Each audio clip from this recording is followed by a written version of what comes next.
Bonjour et bienvenue dans cette nouvelle édition du JT de la rédaction de News Assurance Pro. Nous sommes le lundi 15 avril et voici les titres que nous développerons.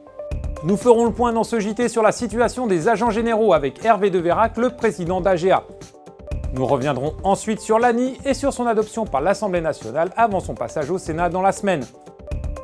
Nous parlerons enfin du courtier Accor dont la situation reste toujours aussi floue.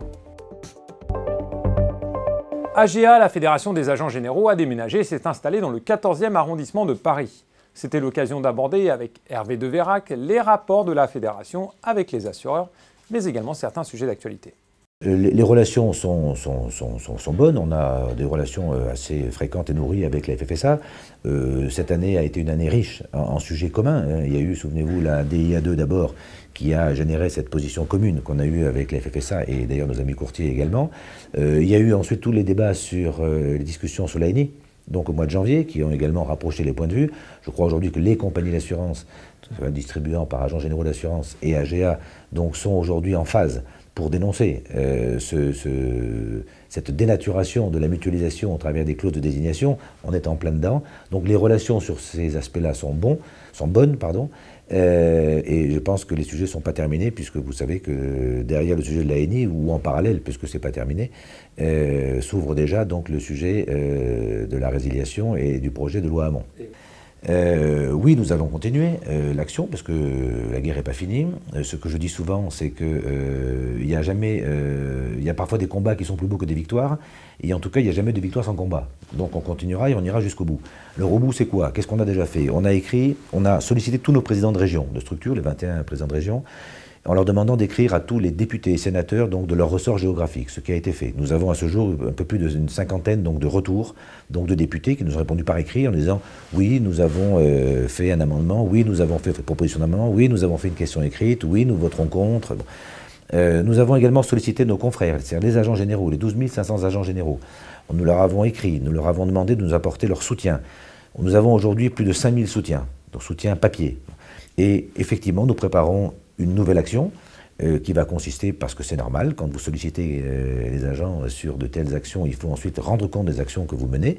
Nous allons donc aller déposer ces courriers donc, au Sénat dans les jours qui viennent, sous une forme qui n'est pas encore totalement arrêtée, mais sur laquelle je vous promets que je vous en parlerai rapidement.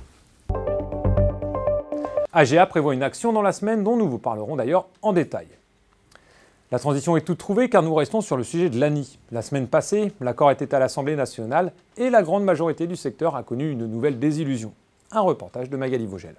L'ANI déplaît encore et toujours. Le 2 avril dernier, l'Assemblée nationale a commencé à examiner l'ANI 2013 sur la sécurisation de l'emploi.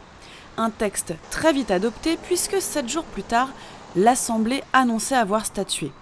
Malgré la diffusion de l'avis de l'autorité de la concurrence en faveur du libre choix des entreprises concernant l'organisme assureur, l'Assemblée a tout de même décidé de garder dans le texte les clauses de désignation à 250 voix. Une décision qui ne fait pas l'unanimité et qui attise même les conflits. Le courtage, qui voit ses emplois menacés, contre-attaque. La PAC, emmenée par Patrick Petitjean, se bat dorénavant pour faire entendre sa voix auprès des sénateurs, puisque le 17 avril prochain, l'ANI entre en débat au Sénat. D'ailleurs, ce même jour, l'association de défense des courtiers, baptisée Sauver les abeilles, organise une grande manifestation. Décidément, l'ANI divise vraiment les acteurs de l'assurance. Vous pourrez retrouver une partie des conclusions du Sénat sur notre site dans le courant de la semaine. Dans quelle situation se trouve Accor? Le courtier grossiste dirigé par Stéphane Verdeil anime les conversations entre dirigeants de l'assurance qui ne tiennent pourtant pas à s'exprimer officiellement. Du côté des assurés et des courtiers partenaires, les langues se délient et chaque semaine apporte son nouveau lot d'informations, comme celle de la nomination d'un administrateur ad hoc. Un reportage de Thibaut Vadjou. Les difficultés s'accumulent pour le courtier grossiste Accor, dont les pratiques ont été douteuses. Les remboursements des assurés sont en attente depuis des mois, les commissions des courtiers ne sont pas honorées et les dettes auprès des assureurs ne sont pas payées. Un mandataire ad hoc a été désigné pour essayer de reprendre la main sur la gestion de l'entreprise. Mais nombre de partenaires d'Accor, assureurs et mutuelles, ne veulent plus travailler avec lui. Ils lui réclament leur somme due dans des procédures au civil, voire même au pénal, selon nos informations.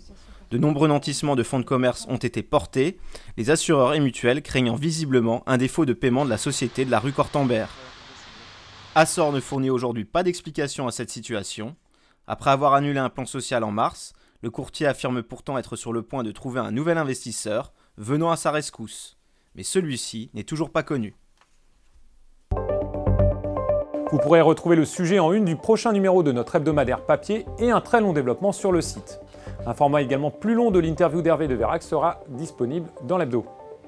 Ce JT est maintenant terminé, je vous souhaite une très bonne semaine à toutes et tous, rendez-vous lundi prochain.